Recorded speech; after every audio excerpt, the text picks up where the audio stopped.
This is the recipe for Fate Pizza, and I'm going to show you how to make and shape 3 pizza bases, and then I'm going to top them with 3 different toppings. I've just made up the basic Fate bread recipe, and that's the mixture that you need to make the Fate pizzas. I've got 3 trays here, and they're about 8.5 inches in diameter, and I'm going to just grease them with a little bit of oil. Just make sure the edges of the pizza tray are well greased, because that'll help with shaping the pizza and also with obviously coming out when they're cooked.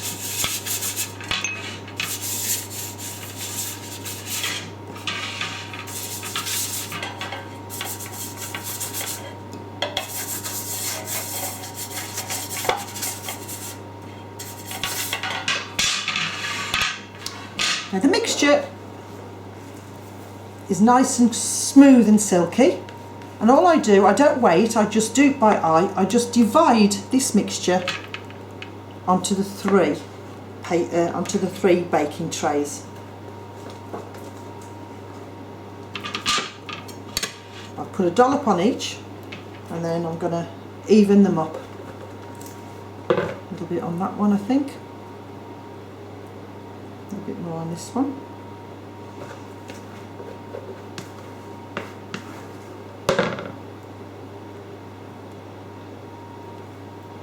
I think that's more or less even. Now, with a little bit of extra all-purpose mix on your hands, just take a little bit and just sprinkle it on top of the mixture. And then just rub your hands like that so you get some on your fingers, and just gently press the mixture. It is quite soft. As soon as you feel it sticking, just dip your hands again in some Fate all-purpose mix and just gently press and push the mixture to the edge of the tin. And every time you feel it sticking, just add a little bit of extra all-purpose. You shouldn't need too much. Just try and get it as even as you can to the edge of the tin.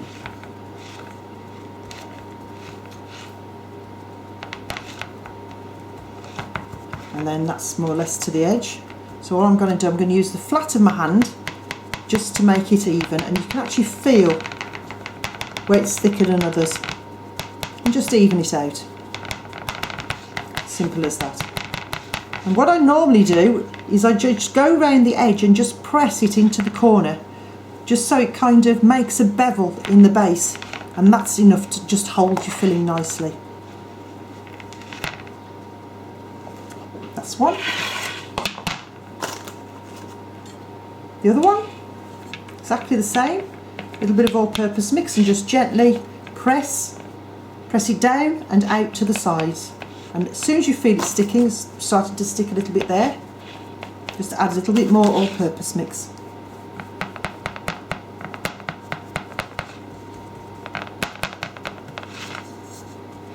And then go around the edge for that bevel.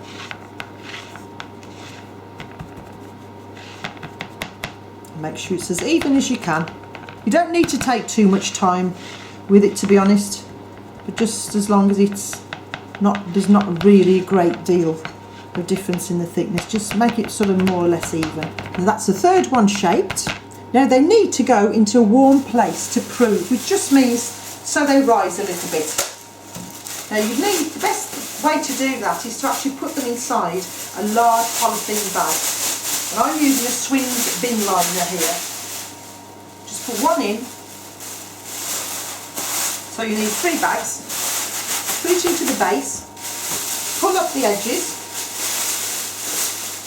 grab the ends, roll it down a little bit, and then you can see I've trapped some air there, and that will keep the bag away from the pizza base. And that needs to go into a warm place. I've had the oven on from when I began this recipe, so the kitchen is nice and warm now, and I'm just going to put it on top of the stove. If your kitchen isn't very warm, you just put it onto a sunny windowsill somewhere or conservatory, anywhere that's nice and gentle and warm, so that the dough proves. Now these pizza bases are proved nicely now. They've been here for about 10 minutes. So they have risen a little bit. Now I'm going to do 3 different types of pizza bread. The first one I'm going to show you is an Italian vegetable traditional style of pizza. Now because the topping is going to be thicker because of the vegetables, I'm going to actually top it before I bake the pizza bread base. Now with the other two I'm going to make 1 cheesy pizza bread and 1 garlic pizza bread. Now because the topping isn't going to be that thick, I need to par-cook the bases before I put the topping on, because otherwise they would burn. So I'm going to put these 2 in the oven now, 1 for the cheesy pizza and 1 for the garlic pizza bread, and they'll be cooked for about 10 minutes before I top them, and then I'm going to now do the Italian vegetable one. Now you need a tomato base, and the easiest one to use is a suitable jarred pasta sauce. You can make something of your own, just a simple one with passata and a little bit of tomato puree is good.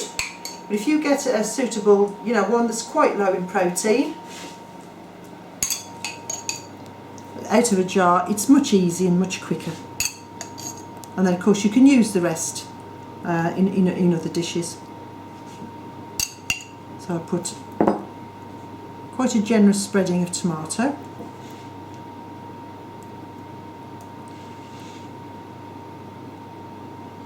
And then herbs go on top. And I always use oregano and I use basil. Basil's lovely. Lovely tomato herb. Put that on. But I like oregano. Oregano is my favourite herb. And if you haven't got basil and oregano, just make sure you have got oregano, because it really gives it's the taste. It's the pizza herb really. And then you just top with any suitable vegetables. You can put a bit of garlic on there. You can put some chilli on there. I've just got some roughly sliced onion.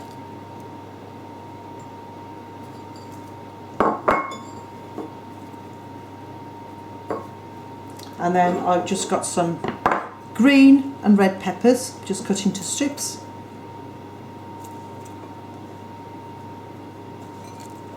And then I've got some sliced mushrooms. Courgettes are really nice on here. And if you needed exchanges, you could always put an exchange of sweet corn, which is quite nice. And mushrooms, I think that's going to be enough topping. And then, of course, if you like olives, and we do,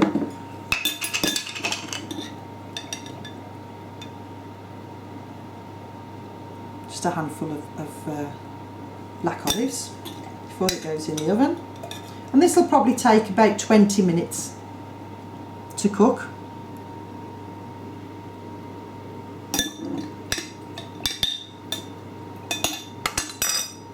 And that's okay, that's enough veg on there. And that goes in the oven now.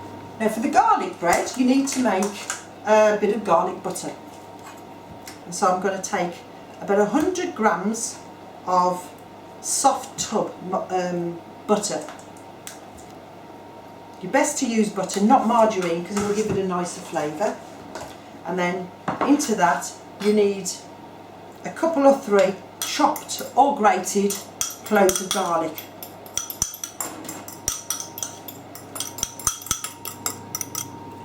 You can add more if you like, but I think this is probably going to be strong enough. And then you need a little bit of fresh parsley.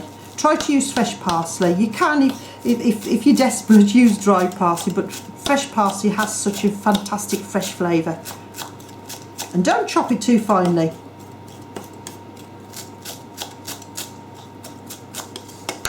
And that goes into the butter with the garlic.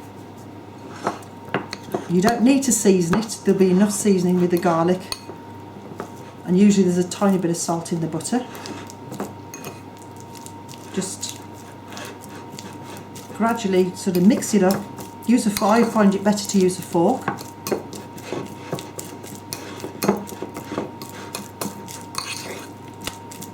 This obviously will be far too much just for one pizza bread, but you've got this to put on your baguettes or on other bread rolls to make a fake garlic bread, which is lovely. You can store it in the freezer. Just wrap it very, very well. Any garlic butter that's left over, and then you can use it in your cooking. And that's it. That's for the garlic bread. And then the next one I use, what I'm going to make, is the cheesy pizza bread. And for this, it might sound weird, but it is delicious. You need a packet of cheese flavoured Quavers. Now this small pack is half an exchange. I'm just going to open the pack just about 1 centimetre and just put it down on the work surface. And then I'm going to use my hand first of all just to crush it. And then use a rolling pin.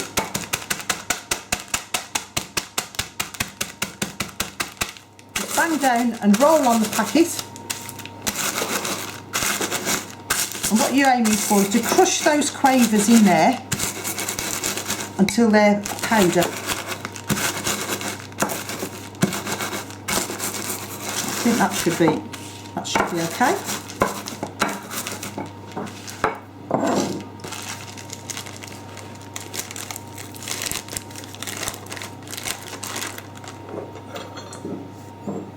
Next ingredient to make the cheesy base, I need a tablespoon,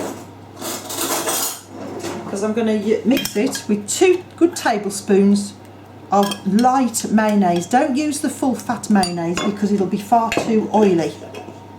And then you just empty the packet of Quavers into the mayonnaise.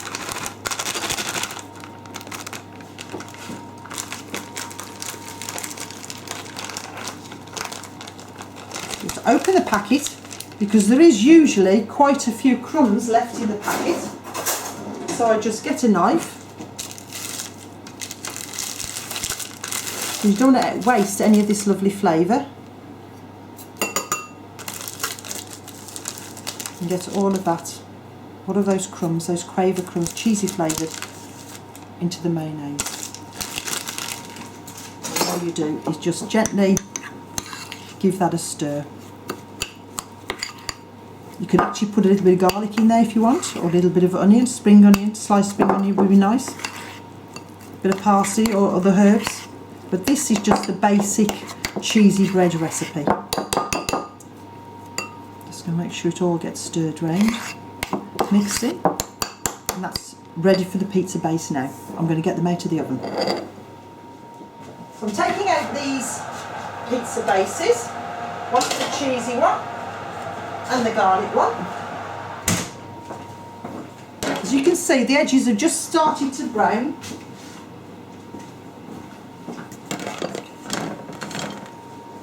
So for the cheesy one, just going to add all of that cheesy mayonnaise,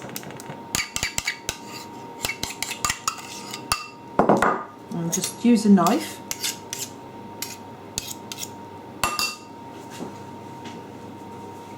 just to spread it to the edges. Be careful because the tin and the pizza base is quite hot.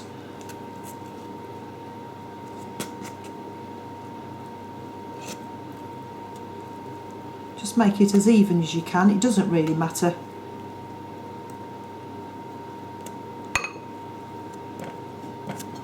Just don't waste any. The whole pizza base now, this whole cheesy pizza, is a half an exchange because of the Quavers. So if you eat it all, you need to count it in your diet as half an exchange. But to be honest, that's quite a large pizza. It's a lot to eat. And that goes into the oven now for another 10 minutes.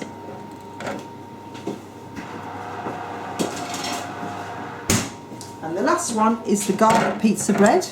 I'm just going to put a little bit of this lovely garlic butter.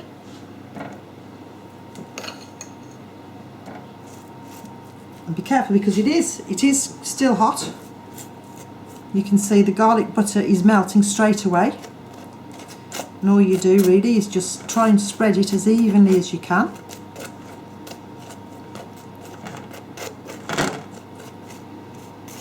And what will happen, that will go back in the oven for another 10 minutes just to complete the cooking of the pizza base.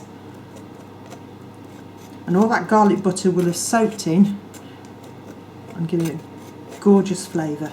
And I think that's enough. That goes back in the oven, as I say, 10 minutes. I think these are done now. Yeah, that's a cheeky one done. It's been 10 minutes, and hopefully you can see it's coming straight away off the tray. It's nice and brown underneath.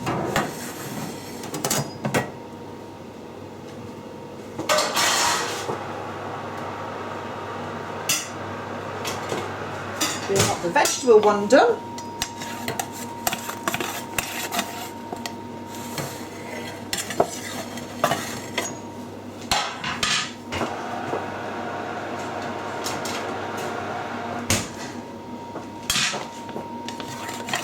And the garlic one done.